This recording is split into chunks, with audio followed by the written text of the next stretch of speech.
एक अंत है या शुरुआत।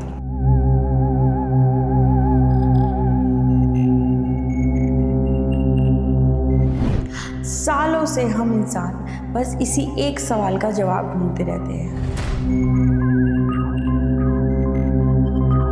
हम मानते हैं कि सांसें रुकती हैं तो कहानी खत्म हो जाती है, शरीर मिट्टी में मिल जाता है और नाम बस एक याद बनकर रह जाता है। लेकिन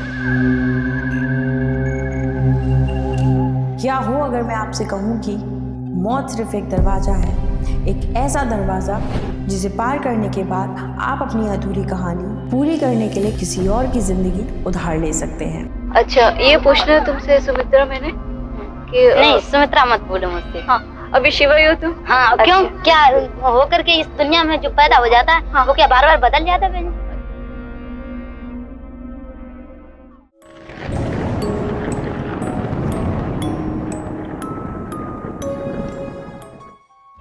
नमस्ते दोस्तों, रियल विद दीपिका के इस पुनर्जन्म सीरीज में एक और बहुत ही खास और रोंगटे खड़े कर देने वाले एपिसोड में आपका स्वागत है।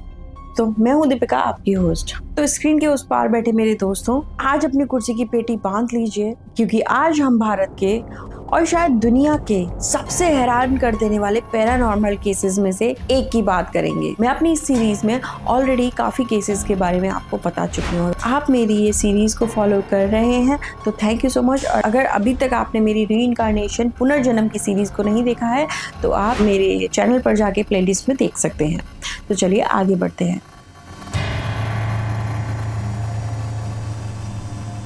ये कहानी है सुमित्रा सिंह की, एक ऐसी औरत जिसके जीते जी उसके शरीर में किसी और की रूह आ बसी। ये किस्सा आपको सोचने पर मजबूर कर देगा कि जिसे हम हकीकत मानते हैं, क्या वो वाकई में सच है। चलिए समय के पहिए को पीछे घुमाते हैं और चलते हैं 1985 के उस खौफनाक मंजर की ओर। ईयर 1985, उत्तर प्रदेश का एक छोटा सा गुमनाम शहर शरीफपुरा, जहाँ 17 साल की एक साधारण ग्रामीण लड़की सुमित्रा सिंह अपने परिवार के साथ रहती थी।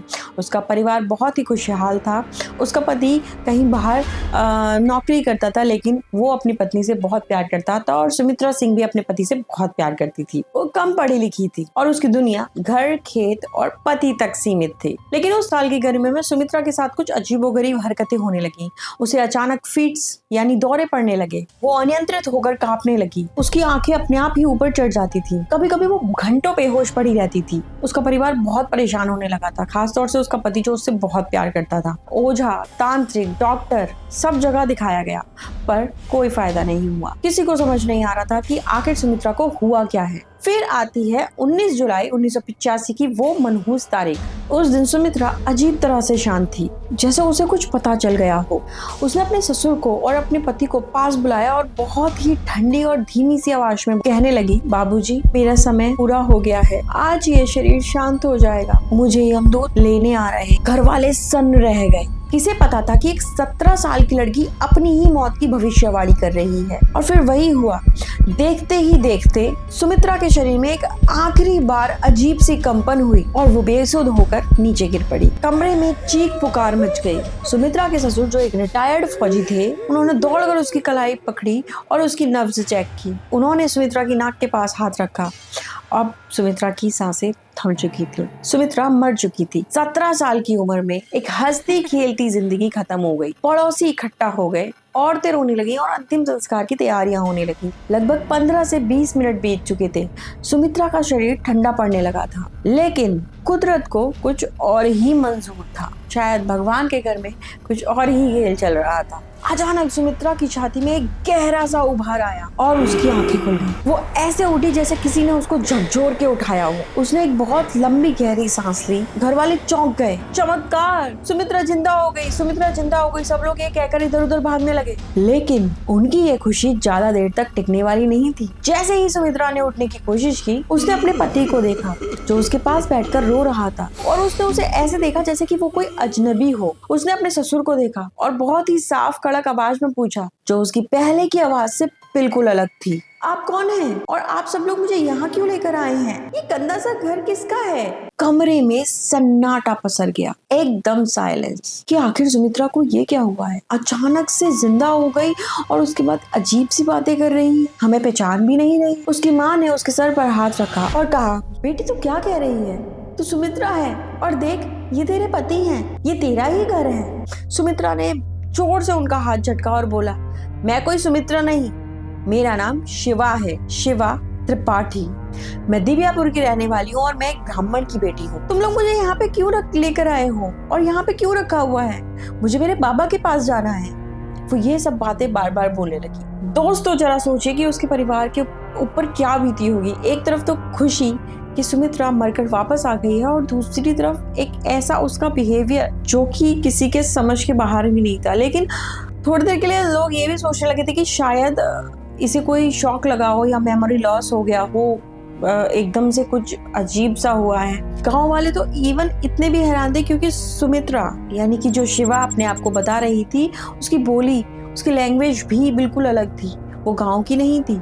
शिवा यानी सुमित्रा बार बार बोल रही थी कि मैं यहाँ की रहने वाली नहीं हूँ, मेरी शादी दिव्यापुर में हुई है और उसके ससुराल वालों ने उसे मारकर रेलवे ट्रैक पर फेंक दिया था। ये खबर अब आग की तरह फैल गई थी, इवन दिव्यापुर तक बात पहुंच गई थी। और इत्तेफाक देखिए, दिव्यापुर में सचमुच एक शिवा त्रिपाठी नाम की एक औरत थी जिसकी मौत 2 महीने पहले ही हो गई थी और जिसकी डेड बॉडी रेलवे ट्रैक पर पाई गई थी। शिवा के पिता राम नरेश त्रिपाठी अपने बेटों के साथ शरीफपुर आए। वो ये मानने को तैयार नहीं थे कि उनकी बेटी वापस आ गई है। आखिर कौन हो जाएगा, उनकी एक मरी हुई बेटी वापस आ गई है, वो भी किसी और शहर में, किसी और की बॉडी के अंदर। जैसे ही वो सुमित्रा के घर में दाखिल हुए, हजारों की भीड़ को चीरते हुए सुमित्रा यानी शिवा, जो अपने आप को शिवा बता रही थी, सुमित्रा दौड़कर राम नरेश त्रिपाठी के पास आई और उन्हें गले से लगा दिया और बोला, बाबूजी आप आ गए, ये देखिए इन लोगों ने मुझे यहाँ पे रखा हुआ है, ये लोग कौन है, मैं नहीं जानती इन्हें। राम नरेश त्रिपाठी इस टाइम सन रह गए थे। इवन राम नरेश त्रिपाठी के साथ उनके जो बेटे आए थे उनको भी सुमित्रा ने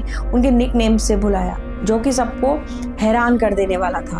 अब राम नरेश त्रिपाठी सन रह गए थे और उनको ये मानने पर मजबूर होना पड़ा कि ये चेहरा तो उनकी बेटी शिवा का नहीं है, लेकिन ये आवाज, ये बोलने का तरीका और ये सारी बातें सिर्फ उनकी बेटी शिवा ही कर सकती है। इसके बाद राम नरेश त्रिपाठी ने उनसे यानी सुमित्रा से कुछ ऐसे सवाल पूछे जो सिर्फ शिवा को पता थे। उन्होंने एक अपनी एल्बम दिखाई जिसमें कि उन्होंने पूछा कि ये कौन है, ये कौन है। वो बहुत पुरानी उसकी शादी की एल्बम थी, शिवा की शादी की एल्बम थी। तो सुमित्रा ने उनको बताया कि ये उनकी माँ है, ये उनकी ताई है, ये उनकी मतलब जो भी फैमिली मेम्बर्स थे उन्होंने सबको बता दिया।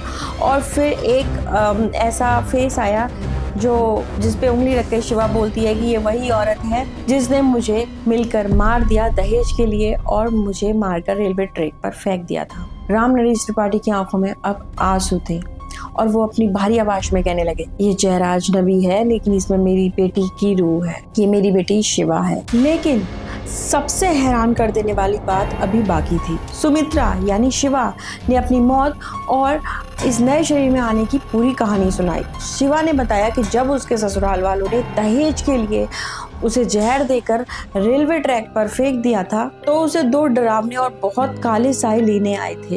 वो उसे एक बहुत बड़ी अंधेरी गहरी जगह पर ले गए। वहाँ एक सिंहासन पर एक भयानक दिखने वाले व्यक्ति बैठे थे, यमराज। उनके पास एक बहुत बड़ा सा रजिस्टर था। यमराज ने शिवा को देखा और फिर उसके बाद रजिस्टर के पन्ने पलटे। उनका चेहरा गुस्से से लाल हो गया। उन्होंने उन दूतों को बहुत तेज डांटा और फटकारा कि ये तुम किसको ले आए हो, इसका अभी समय पूरा नहीं हुआ है, इसकी अभी आधी जिंदगी बाकी है, इसे वापस लेकर जाओ, इसे छोड़कर आओ वहीं पे। दूत डर गए। उन्होंने बोला, लेकिन महाराज इसका शरीर तो नष्ट हो चुका है, अब हम क्या करेंगे, अब ये कहाँ जाएगी। यमराज ने रजिस्टर में एक और नाम देखा और उसकी तरफ उंगली की। सुमित्रा, इसकी उम्र पूरी हो गई है, उसको लेकर आओ और इसको उसकी शरीर में डाल कर आओ, इसको यहाँ से लेकर जाओ। शिवा ने बताया कि उसे जबरदस्ती सुमित्रा के शरीर में ढकेल दिया गया। जब उसकी आंखें खुली तो वो इस नए अजनबी शरीर में कैद थी। अच्छा, ये पूछना है तुमसे सुमित्रा मैंने कि नहीं, सुमित्रा मत बोलो मुझसे। हाँ, अभी शिवा ही हो तुम? हाँ, क्यों, क्या होकर के इस दुनिया में जो पैदा हो जाता है वो क्या बार बार बदल जाता है बहन जी? अच्छा, नहीं पहले बदल चुकी हो ना तुम। तो दोस्तों सुमित्रा सिंह उस दिन के बाद कभी सुमित्रा नहीं बन पाई। उसने अपनी पूरी जिंदगी शिवा त्रिपाठी बनकर बिताई, क्योंकि उसे कुछ भी याद नहीं था कि सुमित्रा थी कौन, क्योंकि वो रूह तो आखिर शिवा की थी। वो अपने असली माता पिता त्रिपाठी परिवार से मिलने दिव्यापुर जाती रहती थी और त्रिपाठी परिवार ने भी उसे अपनी बेटी की रूह मानकर अपना लिया था। इस केस को पोजेशन टाइप रीइंकार्नेशन यानी कब्जे वाला पुनर्जन्म कहा जाता है। दुनिया के सबसे मशहूर paranormal researcher doctor Ian Stevenson और डॉक्टर सतवंत पसरिचा ने इस केस पर सालों रिसर्च की। उन्होंने शिवा के परिवार के दावों की पुष्टि की और उसके बाद वो भी दंग रह गए कि एक अनपढ़ गांव की लड़की शिवा की जिंदगी के इतने रहस्य कैसे जान सकती है। इवन